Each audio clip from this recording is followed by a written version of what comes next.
Hello everyone, আসসালামু আলাইকুম। সবাই কেমন আছেন? নিশ্চয়ই ভালো আছেন। আমরাও আল্লাহর রহমতে ভালো আছি। আজকে আমি আপনাদের সাথে নতুন একটা রেসিপি শেয়ার করব। এখানে আমি কিছু চিংড়ি মাছ নিয়েছি, আর এটার আমি খোসা ছেড়ে নিয়েছি। এখন আমি এই চিংড়ি মাছগুলোকে কেটে নেব, কাঁটাগুলোকে কেটে নেব।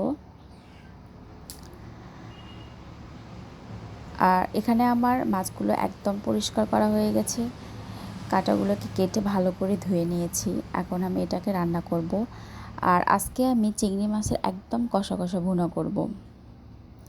তো প্রথমে আমি এখানে কড়াইয়ে তেল দিয়ে নিলাম, আর আমি খুবই চিকন করে কুচি কুচি করে পেঁয়াজ কেটে নিয়েছি। আর এটা আমি এখন ভালো করে বাদামি করে ভেজে নিব। আর আমরা মাছের মধ্যে বিশেষ করে সাদা ফল, কালো ফল, দারচিনি এগুলো খাই না। তবে হ্যাঁ, চিংড়ি মাছের মধ্যে দু একটা দেওয়া পড়ে। আর এখন আমি গাছ থেকে তেজপাতা নিচ্ছি। এটা আমাদের বাসার গাছ, আর এই গাছের তেজপাতাটা অনেক ভালো, অনেক সুন্দর ঘ্রাণ, যা বাজারে সচরাচর এরকম তেজপাতা পাওয়াই যায় না।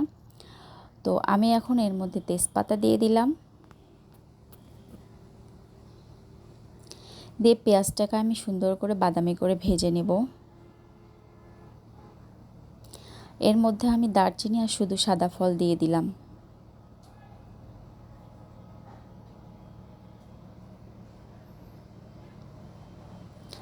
আর এর মধ্যে আমি একটু পরিমাণে লবণ দিয়ে দিলাম, যাতে পেঁয়াজটা তাড়াতাড়ি গলে যায়। আমার পেঁয়াজটা ভাজা হয়ে গেছে। এর মধ্যে আমি একটু পানি দিয়ে দিলাম। এরপর আমি আদা রসুন বাটা, জিরা বাটা আর হলুদ, গুঁড়ামরিচ দিয়ে ভালো করে আমি এখন মশলাটাকে কষিয়ে নেব।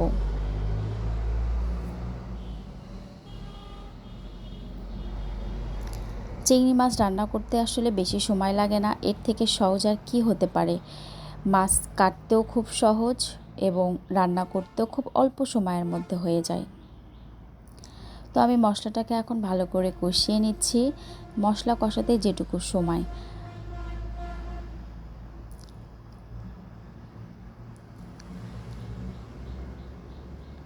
তা আমার মশলাটা কষানো হয়ে গেছে। এর মধ্যে আমি এখন মাছগুলো দিব। আর আমি এখানে অনেকগুলো চিংড়ি নিয়েছি। চিংড়ি মাছটা আমাদের বাসার প্রায় সবারই খুবই পছন্দ, বিশেষ করে আমার ছেলের তো অনেক পছন্দ। তো আমি এখন মাছগুলো দিয়ে দিলাম।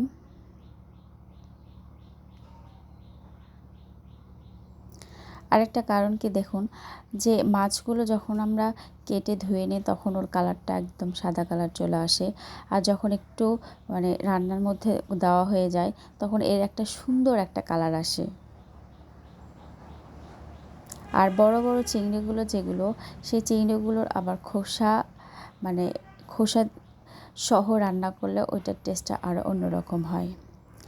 আর হ্যাঁ, চিংড়ি মাছ রান্না করলে অবশ্যই আপনারা একটু চিনি দিয়ে দিবেন, কারণ তাহলে এর রান্নার টেস্টটা অন্যরকম হয়। আমরা চিংড়ি মাছ রান্না করলে এর মধ্যে সামান্য পরিমাণে একটু চিনি দেই, যেটা খেতে অনেক ভালো লাগে। তো আমি এখন এই মাছটাকে ভালো করে কষিয়ে নেব। আর হ্যাঁ, এটা তো রান্না করতে খুবই কম সময় লাগে, এত অল্প সময়ের মধ্যে হয়ে যায়। তো আমার দেখুন, আমার মাছটাকে কষানো হয়ে গেছে। এখন আমি এর মধ্যে পরিমাণ মতো পানি দিয়ে দেব।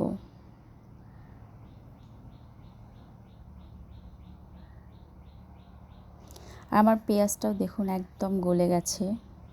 এজন্য মশলাটাকে আগে থেকে ভালো করে কষিয়ে নিতে হয়, তাহলে রান্না করতে খুব কম সময় লাগে। এখন আমি পরিমাণ মতো পানি দিয়ে দিলাম। এখন আমি এটাকে ঢাকনা দিয়ে ঢেকে দেব। তারপর দেখুন, আমার রান্না প্রায় হয়েই গেছে। তবে হ্যাঁ, আমি এরকমই রাখবো না, এটাকে আমি সুন্দর কষাবো, একদম কষা কষা ভুনা করব।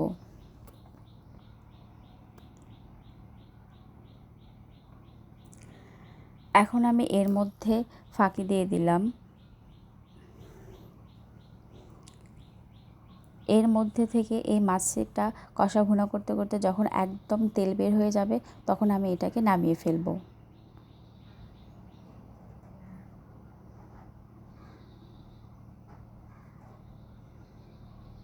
দেখুন তেল বের হচ্ছে। আমার রান্না প্রায় শেষের দিকে। এই যে আমার রান্না হয়ে গেছে। আপনারা অবশ্যই এইভাবে ট্রাই করবেন, দেখবেন খেতে ভালো লাগবে।